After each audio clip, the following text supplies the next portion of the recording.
নমস্কার, আমি কলকাতা থেকে শ্রাবন্তী বলছি।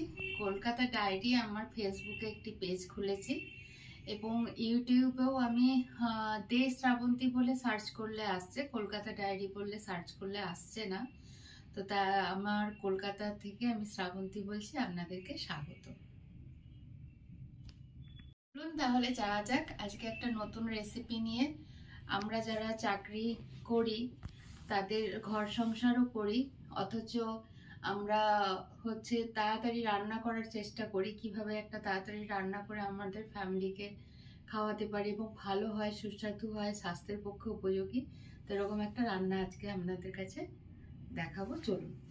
চলুন তাহলে যাওয়া যাক। আজকে যে রান্নাটা হবে, ভাত হবে আর চিংড়ি মাছের একটা রেসিপি থাকবে, একদম সাদামাটা রেসিপি। চলুন যাওয়া যাক। তার সাথে কিছু বাসনও জমে আছে, বাসনগুলো ধুয়ে নেব কাজ করতে করতে। তাহলে যাওয়া যাক। আমার হাতে একটু অ্যালার্জি টাইপের আছে, তো ওই জন্য আমি এগুলো ধরতে পারি না, মানে সার্ফ সাবান এগুলো ধরা আমার নিষেধ আছে। তাই আমি গ্লাভস পরেই বাসনপত্র ধোয়াধুয়ি করি, সমস্ত কিছুই তাই করে থাকি, এই গ্লাভস পরেই করে থাকি।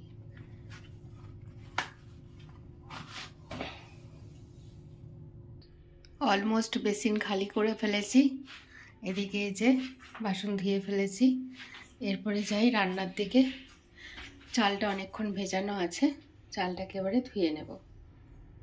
চলুন গ্যাসটা জ্বালিয়ে নেওয়া যাক। প্রথমে ভাতটা বসিয়ে দেব, ভাতটা হতে থাক।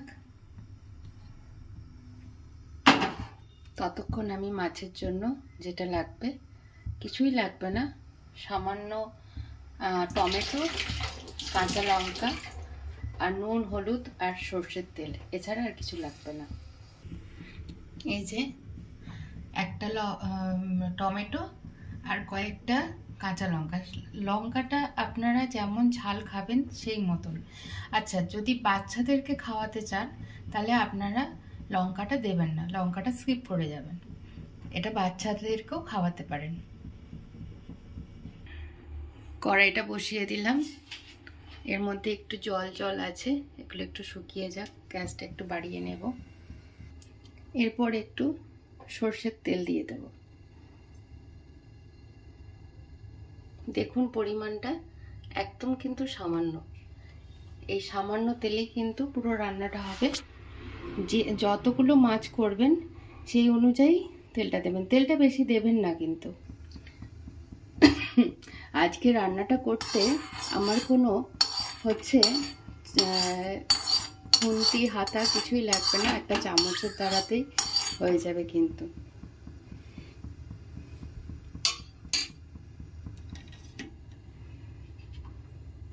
এরপরে এই নুন হলুদ দিয়ে রাখা মাছটাকে একটু মেখে নেব।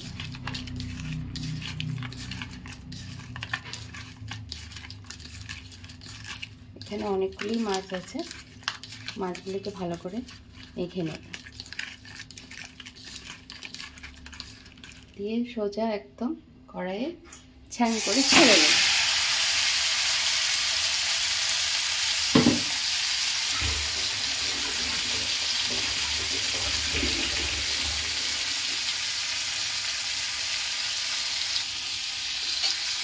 দিয়ে সাথে সাথে মাছটাকে একটু ওলট পালট করে নাড়তে হবে এবং গ্যাসের ফ্লেমটা একদম কম রাখতে হবে। আমি কিন্তু গ্যাস কমিয়ে খুব রান্না করতে ভালোবাসি, এটা আমার মায়ের কাছ থেকেই শেখা।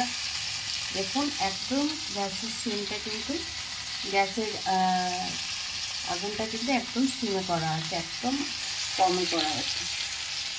এমনকি ভাতও যে ভাতটাও কিন্তু খুব কম আঁচে করা আছে, কেননা চারিদিকে ছিটে পড়লে ভালো লাগে না, নোংরা হয়ে থাকে, ভালো লাগে না।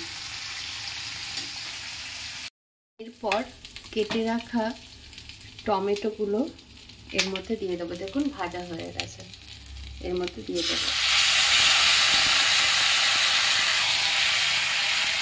টমেটোর সাথে সাথে যেটা আমরা দিয়ে থাকি সেটা হচ্ছে আমাদের একটু নুন দিয়ে দিতে হবে, তাহলে টমেটোটা খুব তাড়াতাড়ি সেদ্ধ হয়ে যায়। স্বাদ মতো লবণ দিয়ে দেবো। এখন কিন্তু হলুদটা দেব না, এর কিছুক্ষণ পর কাঁচা লঙ্কাটা দেব। এরপর একটু নাড়াচাড়া করে দেব।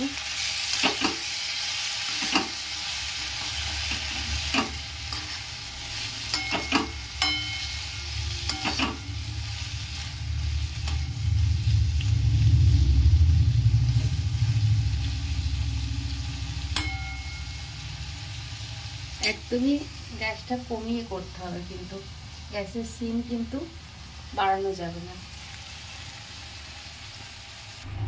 এরপর কেটে রাখা কাঁচা লঙ্কাগুলো দিয়ে দেবো, দিয়ে ব্যাস চাপা দিয়ে দেবো। এরপরে ভাতটা যেটা আমি করি সেটা হচ্ছে চালটা এরকম থাকে, ভাতটার হয়ে চাল চাল থাকে। এটাকে আমি ডিভাইড করে নিই, যতটা লাগবে সেটাকে ভাগ করে নিই। তারপরে বাকি ভাতটা আমি ফ্যানটা গেলে বাকি ভাতটা ঠান্ডা করে ফ্রিজে রেখে দিই, কেননা প্রত্যেক দিন টাইম হয় না। এই দেখুন ভাতটা একদম চাল চাল হয়ে আছে। এটা 1 ফুট জাস্ট হয়, দিয়ে ভাতটাকে নামিয়ে দিই। এটা এর মতন ঠান্ডা হতে থাকে। আর এদিকে দেখুন যে ভাতটা খাবো সেটা ভাত হচ্ছে।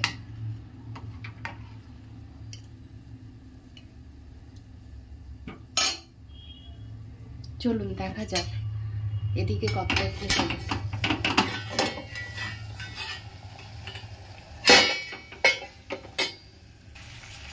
ওয়াও, সুন্দর গন্ধ উঠেছে। দেখুন টমেটোগুলো একদম কিন্তু গলে গেছে, একদম কিন্তু টমেটোগুলো গলে গেছে।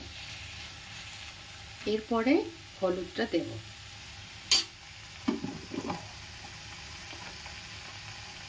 একটু বেশি পরিমাণে হলুদটা দিতে হবে।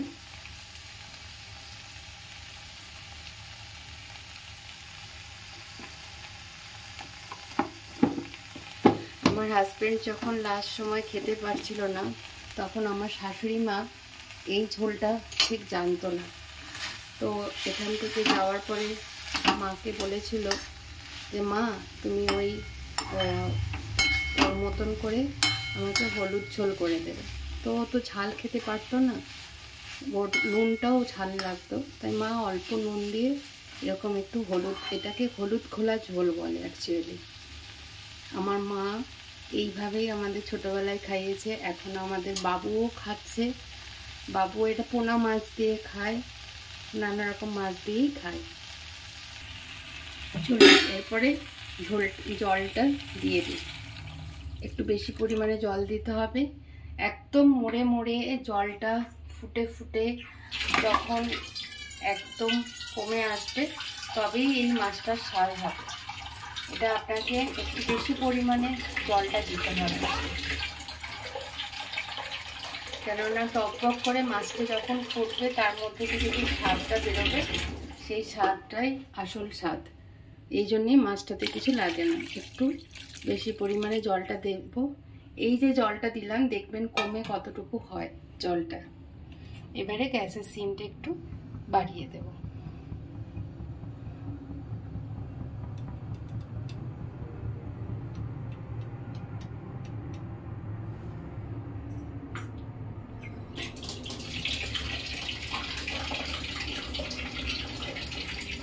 ভাতটাও ফুটতে থাকছে। খুব অল্প সময়ের মধ্যে রান্নাটা হয়ে যাবে। দেখুন এরকম একদম টকবক করে ঝোলটা ফুটবে, একদম টকবক করে ঝোলটা ফুটবে। একটু গ্যাসটা কমিয়ে দেব, কেননা পড়ে যাওয়ার সম্ভাবনা থাকে, তাই একটু জাস্ট কমিয়ে দেব। ভাতও হয়ে গেছে, চলুন ভাতটা এবারে গেলে নিই ফ্যানটা। দেখুন ভাতটা উপর দিয়ে দিলাম।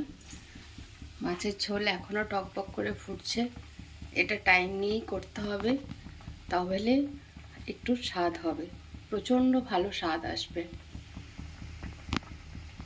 কতটা জল দিয়েছিলাম দেখুন এখনো পর্যন্ত কতটা জল কমে গেছে, আরও জলটা কমবে। দেখুন এই হচ্ছে, এরপরে হবে স্বাদ। এরকম আপনাদের ইয়েটা হবে। এরপরে আমি গ্যাসটা অফ করে দেব।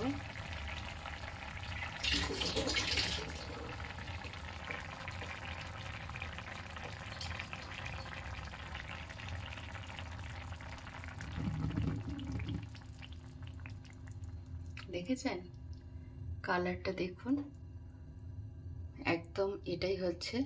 কতটা জল দিয়েছিলাম দেখুন, কইটুকু জল আছে। এটাই হচ্ছে চিংড়ি মাছের হলুদ কলা সাতলা বলে এটাকে। আজ তবে এখানেই থাক, বাকি কথা পরে হবে নেক্সট ব্লগে। টাটা।